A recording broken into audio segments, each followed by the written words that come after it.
Good day everyone. The topic that I will discuss for today is about curriculum localization.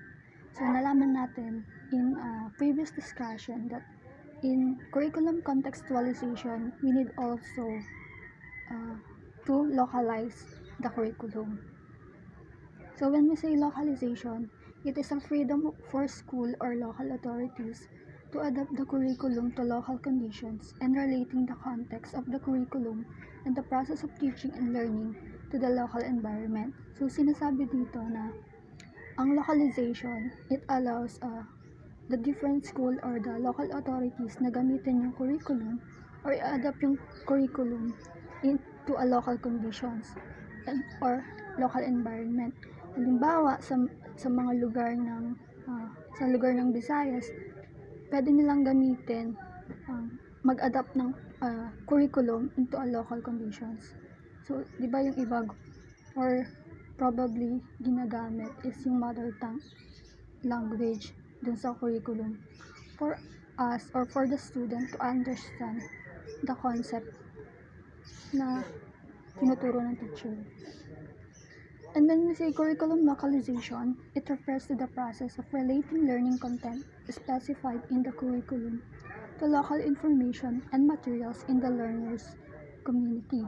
So, ito namang curriculum localization. So, yung content or yung learning content na ginagamit sa curriculum must be specified into local information and local materials. So, yung local information is kung ano yung nakikita sa paligid ng mga student or yung kaalaman ng mga bata na nararanasan nila. And students or teacher rather use materials in localized term. Halimbawa, gagamit ng different fruits na familiar sa students.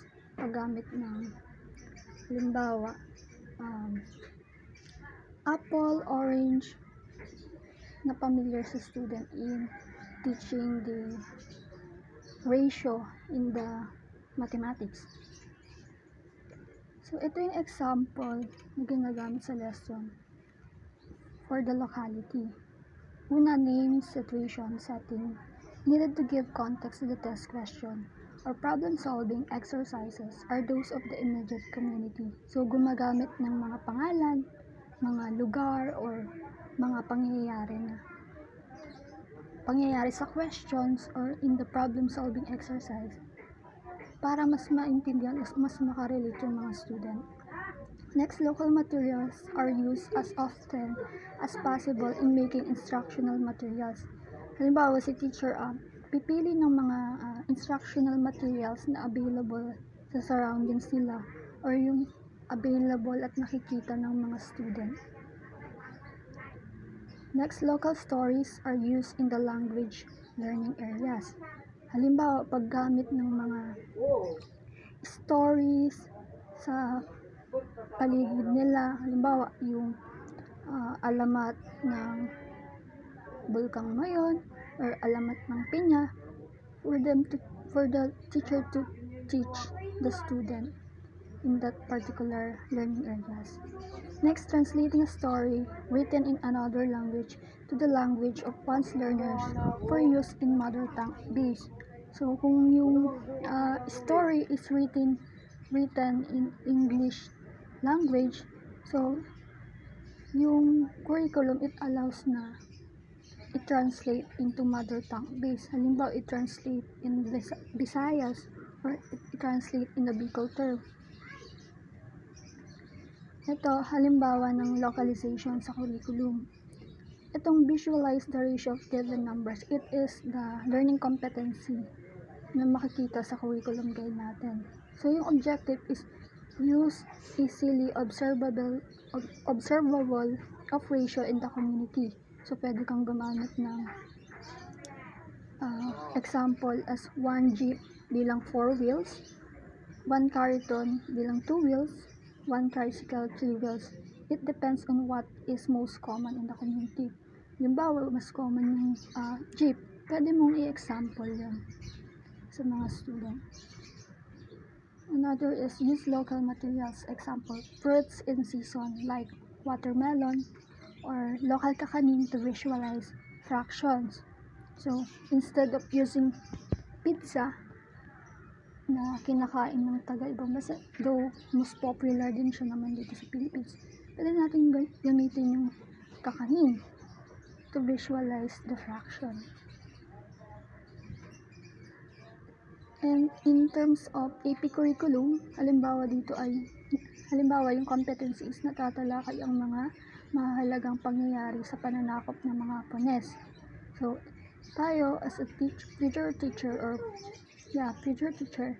gagamit tayo ng mga larawan o mga bagay na may kinalaman doon sa panahon ng pananakop ng mga Hapones. Maaaring yung gamitin natin sa pag-instruct sa kanila is yung mga experience ng mga lola at lola ng mga student. Ganun. Next, itong localization na to, may legal basis din. So, katulad sa contextualization, naka-include din dito. So, yung implementing rules and regulation under Republic Act number 10533, Enhanced Basic Education Act of 2013, that and Order number 43 series of 2013, Rule 2, Curriculum Section 10.2 Standards and Principle. The curriculum shall be contextualized and global, and the curriculum shall be flexible enough to enable and allow schools to localize, indigenize, and enhance the same based on their respective educational social context. Next is, in terms in production or development in materials naman, the production development of locally produced teaching and learning materials shall be encouraged. The approval of these materials shall be developed by the regional and division education unit in accordance with national policies and standards. So, ina-encourage sa mga schools and institution na gamitin yung mga locally produced or locally developed na mga teaching materials. So, di ba may mga different people or different teacher na nag-produce or nag-develop ng learning materials. So, ini-encourage na gamitin daw yun. Halimbawa, nakapag-produce ang lugar ng Bicol ng learning materials. So, ini-encourage na gamitin yung materials na yan in teaching. So, here are the reminders on localization. Localization and contextualization can be done in all the learning areas. So, hindi lang siya nakalimit in one subject. Halimbawa, kung sa English, pwede lang i-localize ang English. So, it is sa lahat ng subject. Next is localization maximizes the use of available materials. Through localization, mama-maximize natin kung ano yung meron sa paligid natin or kung ano yung merong available materials within the school or beyond the school. Next is to contextualize. Teacher must use authentic materials and anchor on the context of learners' lives. So, tatandaan din natin, hindi porket sinabing contextualize or localize, lahat ng mga nakikita natin is anchored to the teaching content. So, i-consider din natin or alamin natin kung authentic ba yung materials na gagamitin natin or akma dun sa lesson. Next, teachers should encourage students to pose problems and issues and use strategies to address this. So, dapat i-encourage din yung mga student na makapag-share or makapag-create ng different problems or issues na pwede nilang gamitin sa discussion para mas maintindihan nila yung lesson, particularly yung experience ng students. Next, the localized or contextualized curriculum is based on a local needs and relevancy for the learners, thus allowing for its flexibility and creativity in the lesson. So, ini-encourage din yung pagiging flexible natin and creative natin as a teacher para matulungan natin yung mga student na mas maunawaan at makarelate sila din sa discussion. Next, teachers must build on what resources the school have. Teacher must accommodate and respect cultural, linguistic, and racial diversity. So, hindi lang dapat tayo gumagamit ng localized materials or local information, you need to consider and we should respect their cultural diversity, their language, and racial diversity. So, maging aware tayo, baka yung magagamit nating information or material is sakit dun sa ibang estudyante. Kasi hindi natin may iwasan na may pagkakaroon ng cultural diversity din sa loob ng classroom. So that's all for today, and thank you for listening.